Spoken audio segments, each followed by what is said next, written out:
నేను ఒక అబ్బాయిని తోలిరంట వీళ్ళు 40 మంది మూట అయ్యారంట కాంగ్రెస్ వాళ్ళు గుండాలు 40 మంది మూట అయ్యి ఎట్లయితే బయటకు వద్దరని ఒక మనిషిని సారథి పెట్టారంట. సారథి పెట్టి ఇక ఇవాళ ఒకటి ఉందట కేసు ఒంటే తెంకన్నది. అయితే ఈయన సాక్ష్యం చెప్పిండు అని సాక్ష్యం చెప్తాడు ఏమోనని ఖచ్చితంగా సాక్ష్యం చెప్పాడు. ఇంకొకటి ఉందట ఈరోజు కాంగ్రెస్ వాళ్ళు ఈయనేమో టీఆర్ఎస్ ఆయన ఇంతకుముందు గెలిచిండు మాజీ.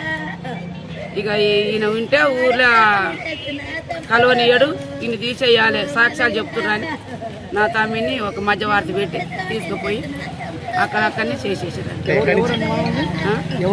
అందరూ ఆ కాంగ్రెస్ వాళ్ళు 40 మంది ఒంటే తెంకని ఎంతమంది చంపారో అంతమంది మీద ఉంది.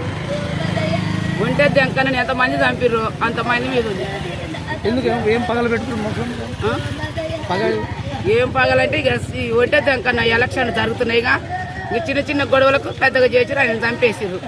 ఇక ఆయన చంపి ఇక ఈయన ఉంటే ఈయన ఒక లీడరు, ఇక ఈయన తీసేస్తే ఇక ఎదురు లేరు ఎవరు లేరు అని సాక్ష్యాలు చెప్పిర్రని ఈయన కూడా తీసేసారు. నిన్న మధ్యలో 10 రోజులు అవుతుంది. మధ్యలో జరుగుతూనే ఉన్నాయి, పోతూనే ఉన్నాయి. ఇవాళ ఒక సాక్ష్యం ఉందట. సాక్ష్యం రియల్గా చెప్పేసిందట. ఇంకా ఉన్న సాక్ష్యం చెప్తే ఇక మేము జైలుకు పోతాం.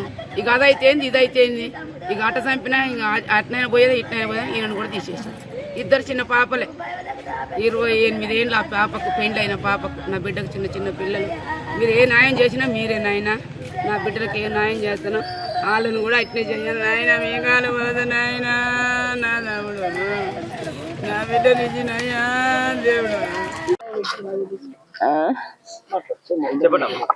నిన్న 11ంటికి మాది ఎల్కారం గ్రామం, మాజీ సర్పంచ్ చింతలపాటి మాధవ్.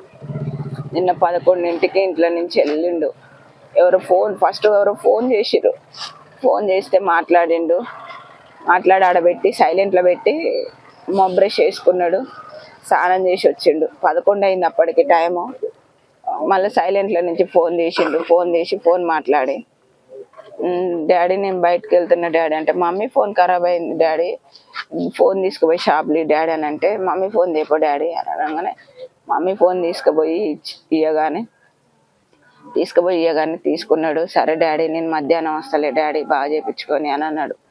అని వెళ్ళిపోయాడు. చిన్న పాపని బండి మీద తిప్పి పైకి తీసుకొచ్చి దింపి వెళ్ళిపోయాడు. ఇక నా దగ్గర ఫోన్ లేదు, నేను ఫోన్ చేయలేదు. ఫోన్ చేయకుంటుంటారుకే 4 గంటలకి మాడిబిడ్డ భర్త ఫోన్ చేసిండంట.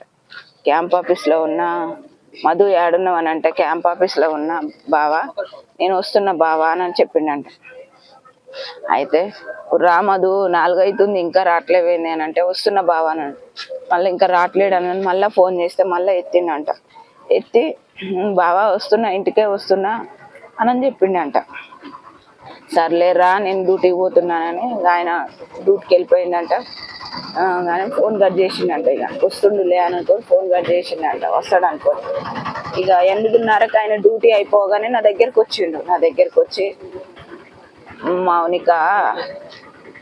మౌనిక దగ్గరికి పోయేసి వస్తానన్నట్టు వచ్చిండు. వచ్చి మౌనిక మధు వచ్చిండారా, మధు 4 గంటలకు ఫోన్ చేస్తే వస్తానన్నాడు, మరి ఎటు పోయిండ్రా ఏంది అని అంటే, నువ్వు ఫోన్ చేసినవారా అని అంటే, నేను ఫోన్ చేయలే బాబాయ్, నా దగ్గర ఫోన్ లేదు, ఆయన ఫోన్ తీసుకొని పోయిండు, షాప్లో బాగా చెప్పిస్తానని తీసుకుపోయిండు బాబాయ్, ఇంతవరకు రాలే, మధ్యాహ్నం మీ దగ్గరకే వచ్చిండు అనుకున్నా అన్నానికి అని నేను అన్నా. అంటారుకే మళ్ళా ఫోనే చేసిండు. ఫోను 8:30కు ఫోన్ చేస్తే ఎత్తట్లేడు. మళ్ళీ ఇంకోసారి చేయ బాబాయ్ అని అన్నా. అయితే మళ్ళీ రింగ్ అయింది కానీ ఎత్తట్లేడు. ఎత్తకుంటుంటారుకే ఆయనకు బాబాయ్కి ఫోన్ వచ్చింది.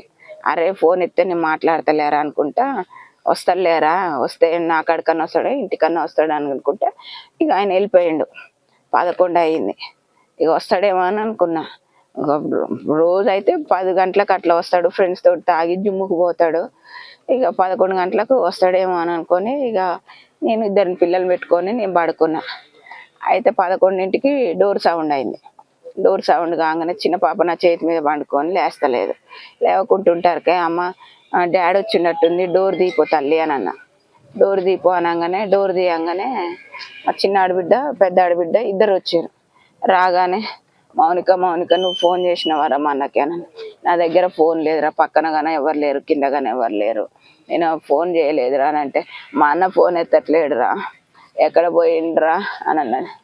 ఏమోరా నాకు తెలియదు, రాలేడురా, మధ్యాహ్నం వస్తానన్నాడు, ఇంతవరకు రాలేడు, ఏమి చెప్పలేడు, ఏమి చెప్పకుండానే పోయిండు అని నేను అన్నా. అనగానే ఇక బయట పోలీస్ స్టేషన్ పోయి పిటిషన్ ఇద్దాంపా అని అన్నది. రూరల్ పోలీస్ స్టేషన్ పోయినా, అక్కడ పోయి పిటిషన్ ఇచ్చేసి వచ్చిన.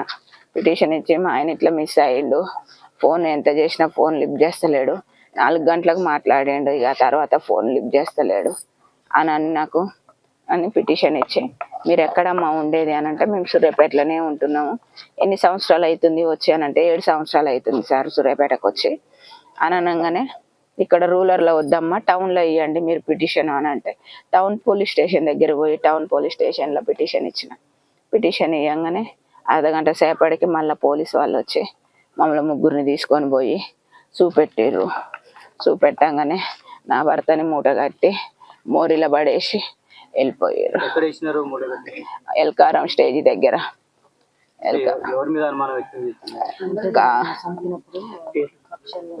కాంగ్రెస్ నాయకులే